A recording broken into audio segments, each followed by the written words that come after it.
வணக்கம் நண்பர்களே, நான் உங்கள் Sathyapriya Kannan. Welcome back to my channel SPK stories and growth. இன்றைக்கி நம்ம யாரை பற்றி பார்க்க போகிறோன்னா, வெற்றியை நமக்கு யாரும் வாங்கி கொடுக்க முடியாது, நாம் தான் வாங்கி காட்டணும். இது ஒரு சாதாரண மிடில் கிளாஸ் பையனோட வாழ்க்கை வரலாறு. ஒரு மிடில் கிளாஸ் பையன் எப்படி மக்கள் செல்வமானார் என்பதை வாங்கள் பார்க்கலாம். விஜய் சேதுபதி சென்னையில் பிறந்தவர்.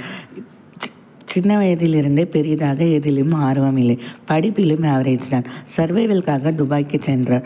அங்கு ஒரு அக்கௌண்டன்ட் வேலை செய்தார். ஆனால் மனசுக்கு அந்த வேலை பிடிக்கவில்லை.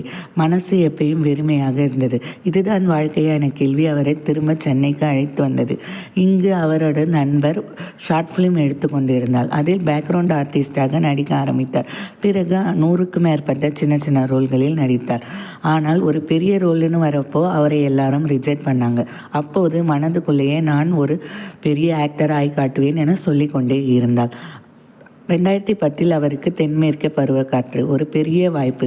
கிரிட்டிக்ஸ்கள் பாராட்டினார்கள். ஆனால் மாஸ் எங்கே என்று கேட்டார்கள். 2012 பீஸா, நடுவில் கொஞ்சம் பக்கத்தை காணும் என்னும் படங்கள் அவருக்கு பெரிய வெற்றியை தந்தது. அப்போதுதான் மக்கள் ஒன்று புரிந்து கொண்டனர். இவரிடம் மாஸ் இல்லை என்றால் என்ன, வேறு வைப் இருக்கிறது, அதுதான் ரியல் ஆக்டிங். பிறகு சூதுகவும் விக்ரம் வேதா 96 மாஸ்டர் என புதிய ரோலில் அவர் கம்பீரம் காட்ட ஆரம்பித்தார். இவரிடம் ஹீரோ மாதிரி கம்பீரம் இல்லை, ஆனால் பக்கத்து வீட்டு பையன் போல ஒரு நடிப்பு இருந்தது. அதுதான் இவருக்கு மக்கள் செல்வம் எனும் பெயரை வாங்கி கொடுத்தது. ஒரு பையன் 100 தடவை ஃபெயில் ஆனால் அவன் வாழ்க்கை முடிஞ்சு போகிறதில்லை. சில நேரம் 100வது ஒரு தடவை வாழ்க்கை மாறும். உங்கள் வாழ்க்கைக்கும் ஒரு சான்ஸ் வரும். ஆனால் நீங்கள் விட்டு கொடுக்காமல் போராட வேண்டும். நம்புங்கள், உங்கள் எல்லோருக்குள்ளரையும் ஒரு மக்கள் செல்வம் இருக்கிறான்.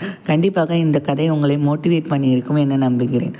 மீண்டும் ஒரு மோட்டிவேஷனல் வீடியோவில் பார்க்கலாம். அதுவரை உங்களிடமிருந்து விடை பெறுவது உங்கள் சத்யபிரியா கண்ணன். டாடா, பை பை, டேக் கேர்.